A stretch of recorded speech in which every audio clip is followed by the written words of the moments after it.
Hey! Today I would like to show you how you can transfer files from an Android device to POCO C40.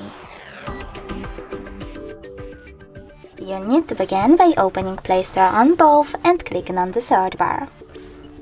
Now type in Send Anywhere and download this app from this developer. When it's ready, open it.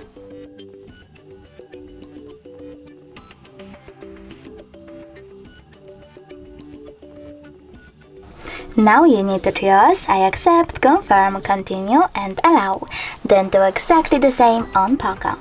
I accept, confirm, continue, allow. Following that, you need to select Send on an Android and Receive on POCO smartphone. Then click on all of those dots on your Android one and tap on Send here.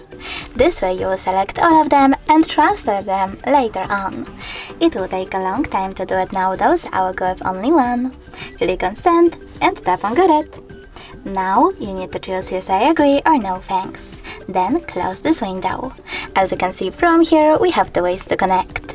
We can scan this QR code using this scanning icon here, choosing while using the app or only this time, and pointing our device's camera at the code. But we can also input this key over here and tap on Receive. Either way, after a couple of seconds, my photo was successfully sent. Thanks so much for watching. If you enjoyed this video, don't forget to leave a like, comment and subscribe. Bye!